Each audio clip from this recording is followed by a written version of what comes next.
Hey guys, Welsknight here, and welcome back to another episode from the Pixelmon Evolved server. Hope you guys are having an awesome day. I'm having a fantastic day. Hello, Turtwig. You don't have a hidden ability. I don't actually have a Turtwig yet, though, so you know what? We're going to catch this guy. Welcome back. Today has been kind of a busy day for me and Wifey, for Wifey and I.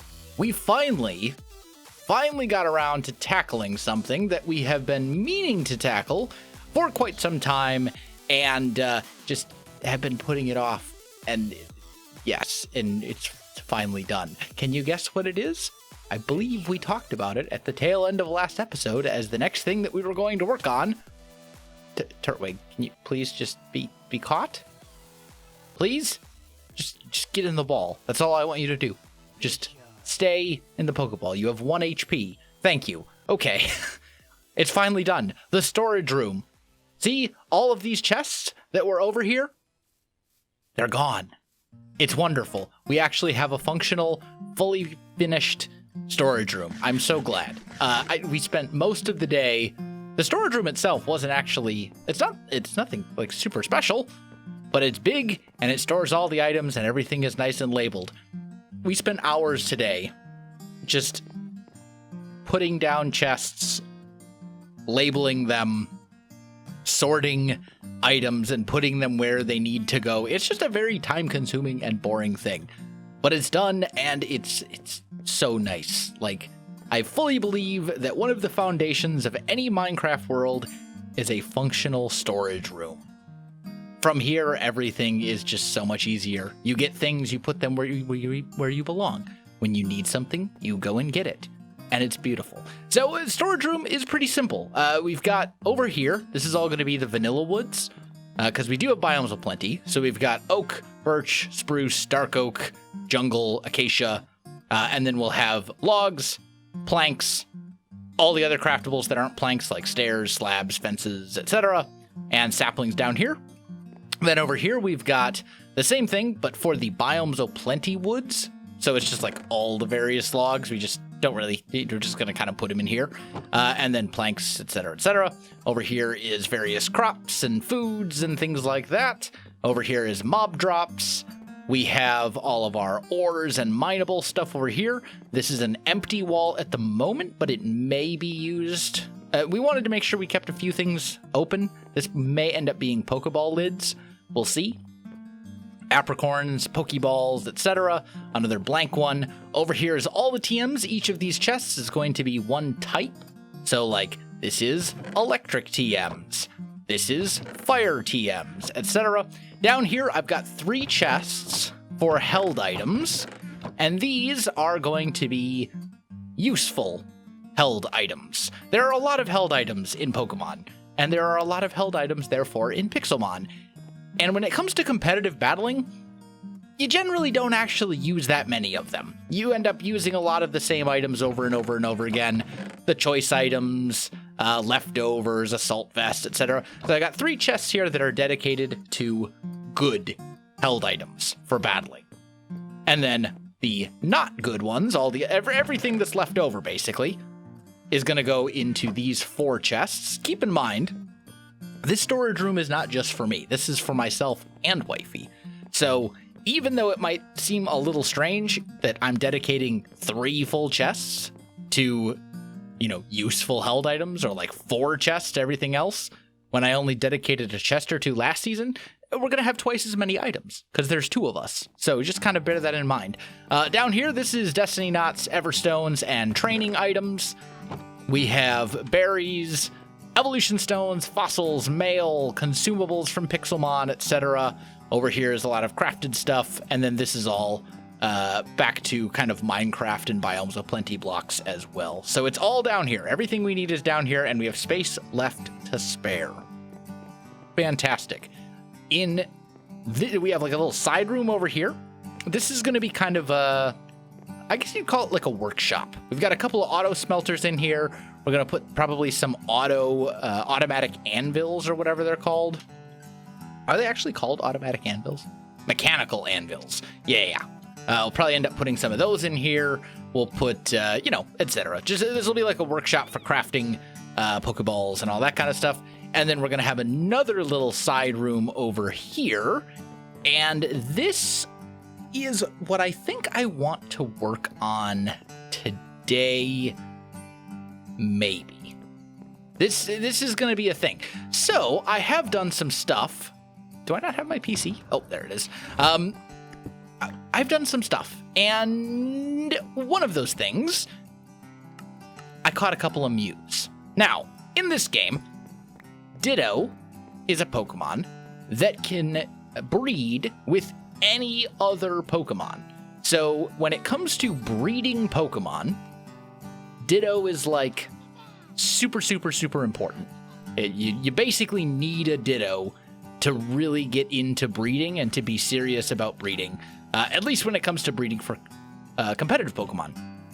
Now, the only way to actually get a Ditto in Pixelmon is to clone it from Mew using the cloning machine, which is right here. And when you pop a Mew into the cloning machine, I believe you can clone it 3 times, and there's a chance... go away thing. There's a chance that it will either be Mew, or I'm sorry, it will either clone and give you a Mewtwo, or it will give you a Ditto. And the Dittos are what I really care about. Now, I only have 2 Mews. I may end up with way more than that down the road, but I really, really, really need to get Dittos, and preferably good Dittos. And I want to kind of do that today, and I'm thinking that one of our little side rooms, as a result, should probably end up being a laboratory, some sort of fancy laboratory with the cloning machines and probably the fossil machines and all that kind of stuff. Now, when it comes to actually making this thing, it's really not that bad. You need some obsidian, you need some emeralds, some aluminum plates, more obsidian, more. I mean, they're not that difficult. Hey, go leave me alone. I'm trying to burn me, really? You're okay. There we go. Also, the healer's over here. I need to make a new healer. Healers cannot be broken. It cannot be picked up, even with Silk Touch. So even though our house is now over there, healer's all the way over here. And that's kind of unfortunate, but it's not the end of the world. Anyway, so I think what I'm going to do, I'm going to go ahead and get that laboratory built, get it all ready to go, and then we'll see. This is actually something that I didn't do in Season 1, because in Season 1, you could find Ditto in the wild. And they eventually changed that over the course of Season 1. Like, at some point, they changed it where you now have to get Ditto through this new method. But at that point, I already had a bunch of Dittos, so I didn't bother with it. Anyway, I'm going to get to it. I'll catch up with you shortly. All right, guys, I am back, and after quite a bit of mining, I underestimated a little bit how much obsidian and how much aluminum was going to be needed to make these. But after a fair amount of mining and a little bit of digging, we now have a room dug out here for our laboratory, and I have our cloning machine created. I also went ahead and made a fossil cleaner and fossil machine as well. So if we plop this thing down, it should go like that. I think, you know what? I think I actually do want to put it back just a little bit, so it's kind of looks a little bit more like it's in the wall. Is that where I want to put it? It's like, it's a little weird because it's the hitbox is 5 pixels wide, or is 5 blocks wide. But on this side, it sticks out a little bit, and on this side, it's stuck in a little bit. So it's not like centered on its hitbox, which is kind of annoying. So it's always going to look just a little bit off center. But what can you do? Hitbox wise, it is centered on the root. So, you know, it is what it is. But then the other thing too, as I said, I made a fossil cleaner and a fossil machine as well. So we could put like the fossil machine here and a fossil cleaner here, and you can clean fossils with this and turn them into Pokemon, which will be useful. We'll automate that process at some point. For now, I'm just going to put it down right here. And I think it's time to give this whole Ditto thing a try. So let's grab one of our Mews. Actually, let's grab both of our Mews.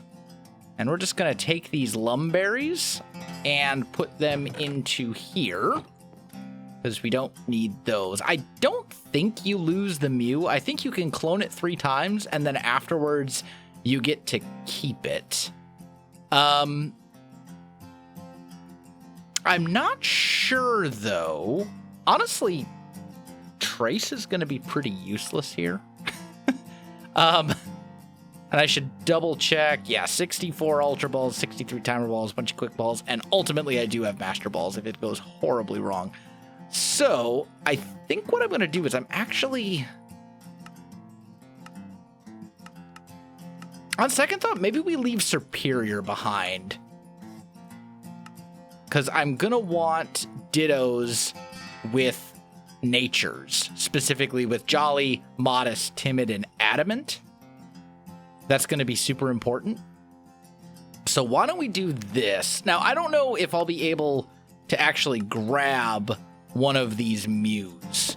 Oh, after, like, I don't know if I'll be able to grab a Pokemon out of my box when I try to clone this thing, but let's give it a go. All right, yeah, we can. Okay, so insert it, and then give it my Superior back.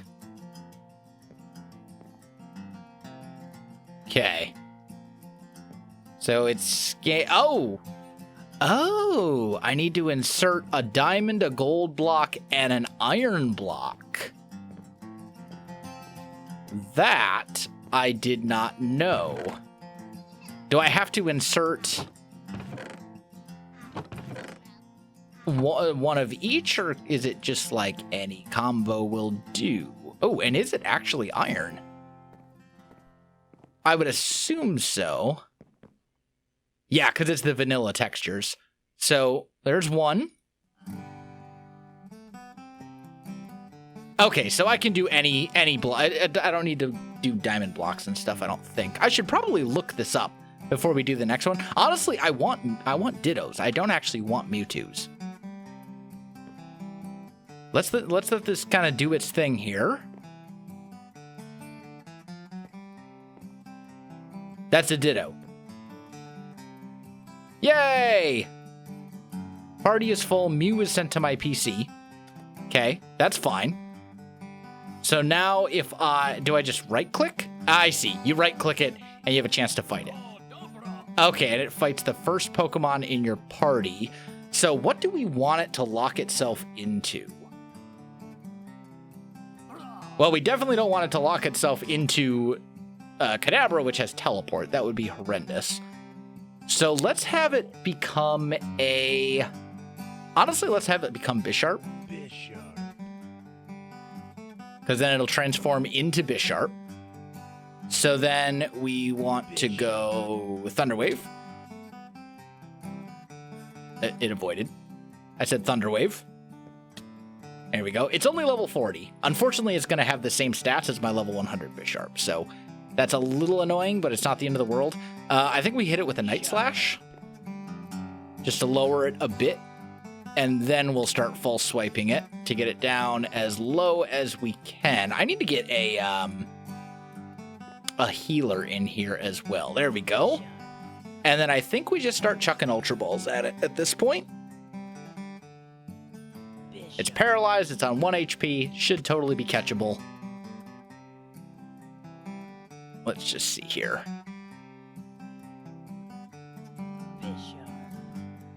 Did we get it? We got it. There we go. All right, we got our first Ditto. Fantastic. So that Ditto is quirky. So it didn't get the nature from the Jolly Synchronized Kadabra, unfortunately. But it is still a Ditto. And it has terrible IVs. Just horrendously bad IVs. So let's just put that over here for now. And then we can basically just keep doing this again and again and again. Cool, cool, cool. All right. I also want to make a healer, I think, and put it in here. So what do we need for that? 4 aluminum plates, a diamond, 4 iron ingots. Okay, easy enough. So 1, 2, 3, 4. We need a little bit of iron. So we go... Boop. Beautiful. Healer. And I think we're going to put the healer... right here.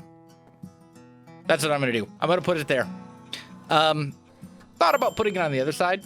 Maybe should have put it on the other side, but this PC maybe will end up getting moved to like over here, and then we'll put another, I don't know. I gotta figure something out. I can always make another healer if I really need to.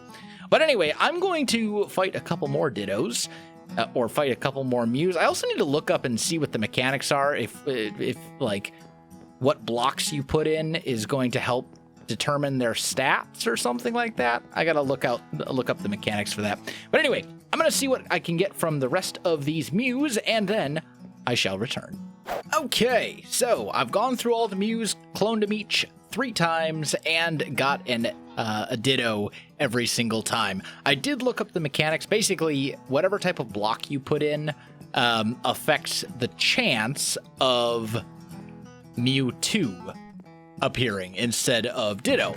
And since Ditto is actually what I wanted, not Mewtwo, I basically just put in iron blocks, and then when I started to get low on iron, I figured, we're starting to get a little low here. I should probably start using something else. So the next best one was gold, because we have a ton of gold, and we don't really use it for anything.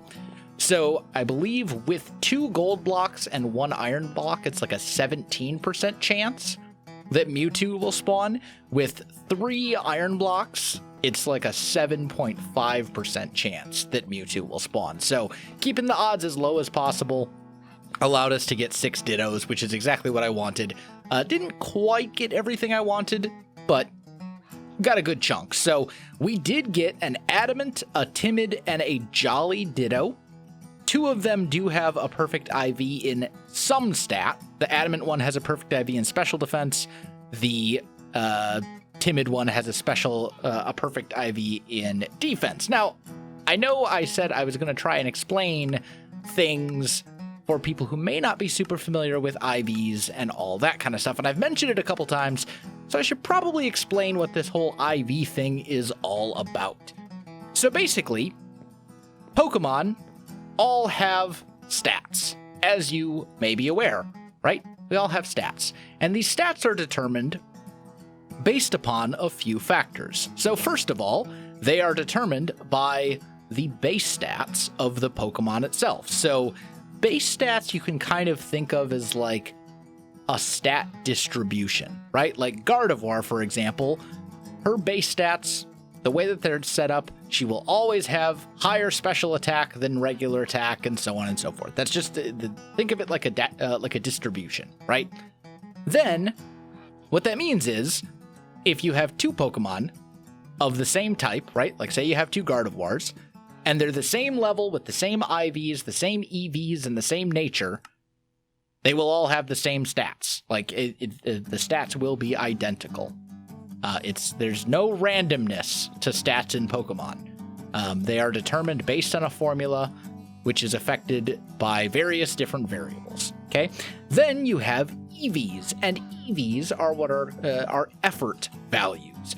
You get these by training your Pokemon, by battling certain Pokemon, or you can feed them items like. Do I have any in here? I don't think I actually do have any stat boosting items. But basically, these affect your stats, and for every 4 of an EV, you get 1 point in that stat. So 4 attack EVs, for example, would give you 1 attack. Pretty straightforward. And you get these by defeating certain Pokemon. So, for example, if you're trying to get speed EVs, you go and you defeat fast Pokemon, like Rattata, and that will give you speed EVs. And that's how you earn those. Last but not least are IVs, and these are individual values, and these are kind of like genetics, I guess you could say. They're the stat modifiers that the Pokemon is born with, and they are a range from 0 to 31. So if we look at this Gardevoir, for example, I have these IVs, 25, 28, 5, 21, 8, and 30.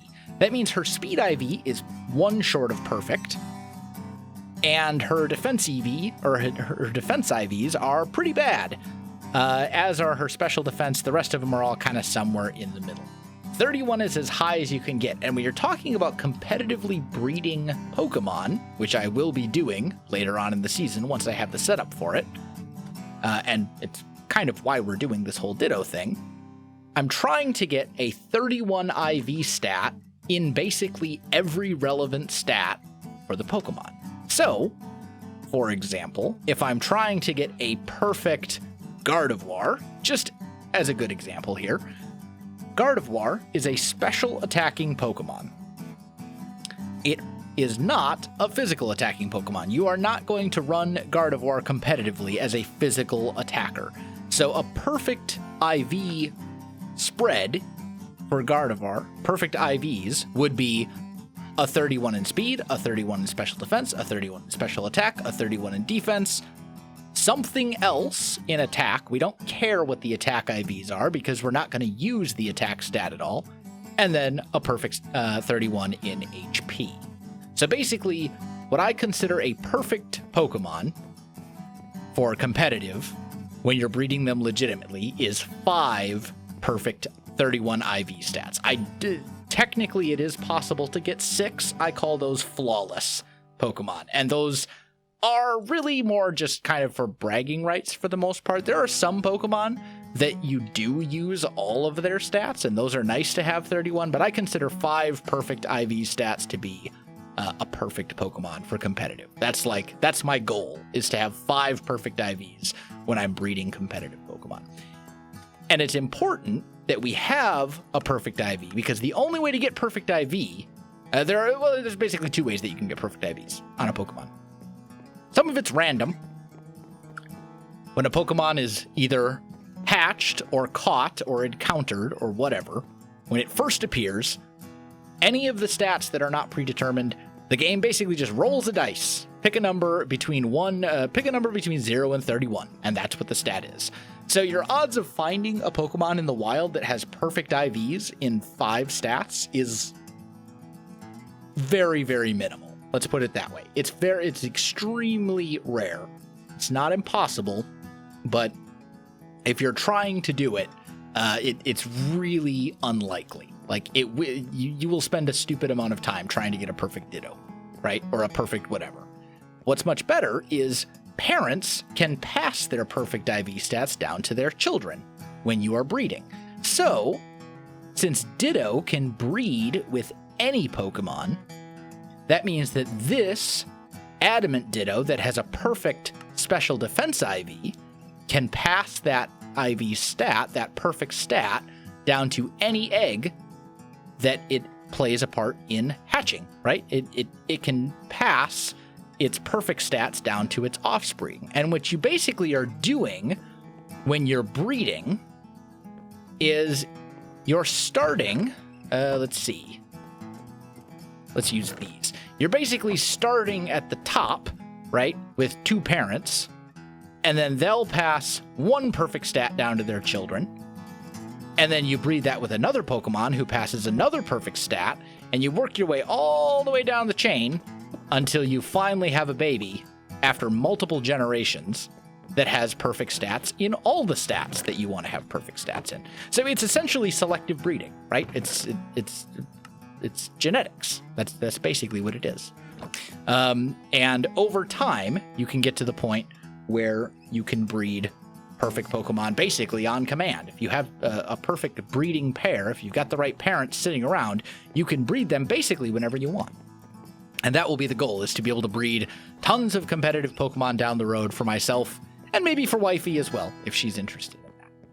But we have the first steps towards that goal done. We have our Dittos. It's so good. I'm so happy about that. These Mews no longer, I don't really need to do anything. I need to just put them in a box somewhere now. I'll just leave them here for now. I got to organize all my PC boxes and stuff. But I think we are out of time for this episode, and honestly, I'm quite excited. We're making progress. We're slowly getting there. That's a Mega Alakazam. Hi. Meet my Bisharp. I don't know if I've actually defeated one of you yet. Oh, it's a Mega Alakazam at level 110, and it has Teleport? Really, dude? Really? You're just gonna keep teleporting away? Are you actually serious? Do you not have any other moves? Okay, fine. You know what? Be that way. Let's see if we can kill you with something else. Like, I don't know, Superior.